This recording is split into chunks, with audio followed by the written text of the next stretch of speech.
목사님, 코로나 시기에 한 주 한 주가 다 달랐잖아요. 네. 만나교회가 온라인으로 어떻게 대응을 하셨는지, 또 지나고 보니까 그때는 그냥 정신없이 그냥 대응했는데 이거는 너무 잘했었다, 네. 뭐 이런 것들이 있었습니까? 네. 있었습니다. 일단은 코로나를 지나면서 그 예배에 대한 가장 큰 위기가 그 공동체성의 붕괴였어요. 함께 예배를 네, 드리던 옆에 있던 사람들이 지금 없게 되고, 네, 이게 예배를 드리고 있는데 요만한 화면으로 보든지 어쨌든 화면으로 보는 거잖아요. 화면으로 보다 보니까 내가 지금 성전에 있는 건지 어디 있는 건지 모르는 그런 상황 가운데 있었는데요. 만나교회는 코로나 이전부터 그 예배를 준비할 때 원칙이 있었습니다. 네, 소통이라는 원칙이었어요. 예배는 하나님과 성도들 간의 소통이고 네. 성도와 성도 간의 소통이 잘 일어나야 된다라는 원칙이 있었거든요. 그래서 코로나 이전에는 우리 김병삼 담임 목사님께서 설교를 마치시고 네. 그 마이크를 성도님들한테 넘겼어요. 우리 성도님들이 이 설교를 듣고 어떻게 말씀에 반응하는지를 듣는 시간도 가졌었어요.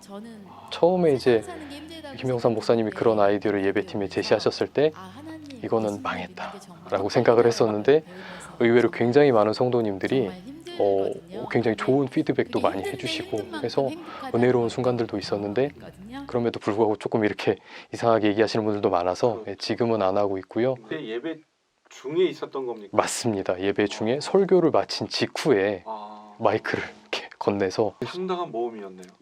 그렇죠. 그리고 더군다나 그거는 실시간 예배로 이렇게 그렇죠. 나가고 있었던 상황이었는데도 그때 굉장히 놀랐던 예. 기억이 있었고요. 그리고 이제 그 소통을 강조하는 또 하나의 사례는 우리 성도님들한테 이렇게 OX 피켓을 좀 나눠줬었어요. 그러면서 설교 전에 이렇게 설교와 관련된 그런 성도들의 인식을 묻는 질문들이 있었습니다.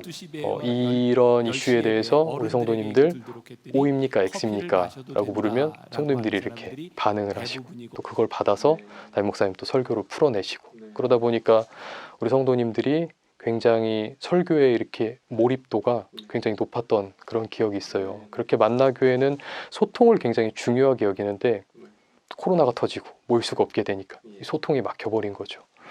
그래서 생각해낸 게 저희가 이제 실시간 채팅, 유튜브를 통해서 만나교회는 스트리밍을 하는데 저희는 예배 중에 실시간 채팅을 이렇게 운영을 하고 있습니다. 처음부터 하셨던 거예요? 예, 저희는 초반부터 실시간 채팅을 했었어요. 반대 의견도 있었는데 계속 밀고 나갔습니다. 관리자를 좀 여러 명 지정해서 조금 아니다 하는 사람들 바로바로 쳐내고, 그래서 지금은 이제 정착이 되어서 성도님들도 굉장히 편안하게 이제 채팅에 임하시고 계신데요. 그런 채팅을 통해서 우리 성도님들이 예배 중에 서로의 안부를 묻고, 또 김병삼 목사님도 예배 전에 꼭 글을 남겨주세요. 성도님들 환영합니다. 이 예배를 통해 은혜를 누리시기 바랍니다. 제가 참 기억에 많이 남는 에피소드가 있는데요. 지난 특별 새벽 기도회 마지막 날에 완전히 비대면으로 진행이 됐었어요. 이제 설교를 마치시고 마지막 날에 성도님들의 말씀에 어떻게 반응하는지를 이제 알고 싶은 거예요. 여호수아였는데 그때 오직 나와 내 집은 여호와를 섬기겠습니다라고 해서 거기다가 본인 이름을 넣어서 좀 띄울 수 있도록 했는데, 우와, 화면이 진짜 이런 속도로 올라가는 거예요.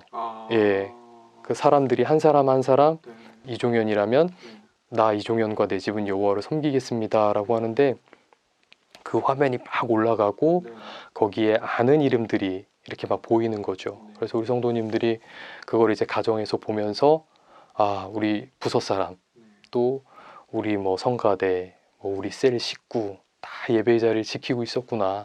예배의 공동체성, 이런 것들에 대해서 다시 한번 생각하게 되었던 그런 계기도 있었고요. 또 저희가 한 가지 온라인 성찬을 진행을 했었거든요. 이건 굉장히 민감한 이슈긴 한데 지난해 고난주간 성금요일 때 성도님들이 직접 집에서 떡과 포도주를 준비해서 온라인 성찬을 했었는데 거기 나오는 댓글이 굉장히 저는 이렇게 은혜가 되었어요.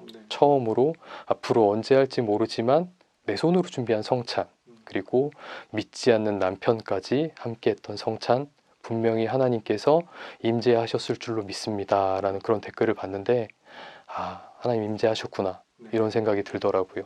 그렇게 참 그렇게가 기억이 남고요. 네. 또 이제 뭐 줌을 활용해서 네, 네.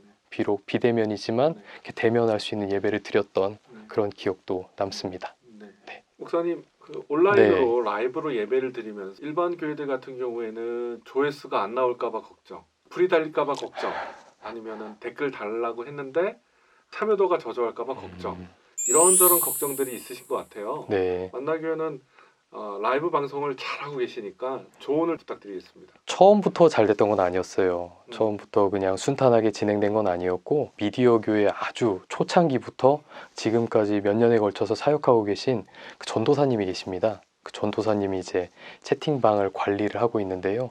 그 전도사님이 세워두신 그 원칙이 굉장히 좋은 것 같아요. 네. 일단은 근거 없는 비방이라든지 뭐 욕설, 그리고 초반에는 이렇게 음란 사이트를 많이 광고들을 하시더라고요. 그래서 그런 것들을 삭제하고 또 관리자를 굉장히 여러 명 두었습니다. 그래서 보는 대로 이렇게 좀 삭제를 해보자. 관리자가 몇 명? 저희 예배팀 목회자가 총 7명인데요. 그 7명에게 모두 관리자 권한을 부여해서 보는 즉시 삭제할 수 있도록 했는데요. 되게 애매한 것들이 있어요. 건전한 비판이에요. 건전한 개신교에 대한 비판인데 그거를 삭제를 하고 있더란 말이죠, 저희가. 그래서 생각을 해봤는데 저희 전도사님 의견은 그런 건 두자.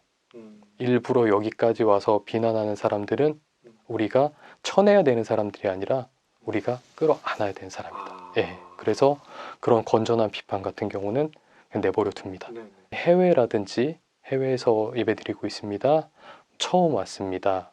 아니면 교회 안 다니는데 왔습니다라고 글을 남기시는 분들이 있어요. 그런 분들이 오면 저희 관리자들이 다 환영합니다. 반갑습니다. 그러면 그분이 또 반갑습니다를 남겨주세요.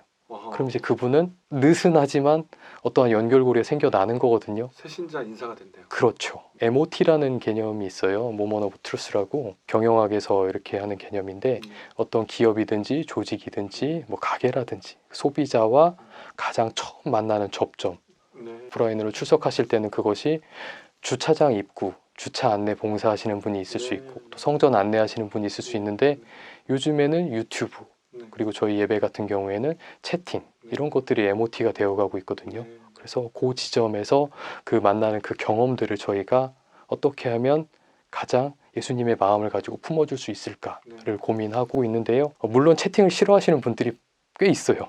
그래서 채팅 좀 꺼주시면 안 됩니까? 라고 채팅으로 올려주세요.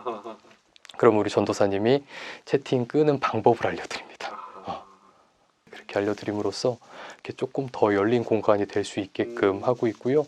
사실 지금 존재하는 수단들 가운데 그냥 그 성도들끼리 예배 시간에 소통할 수 있는 그런 채널로는 저희는 일단은 채팅이 가장 좀 좋은 통로지 않나. 적응하는 데는 굉장히 오랜 시간이 걸립니다. 근데 실보다 득이 훨씬 많습니다.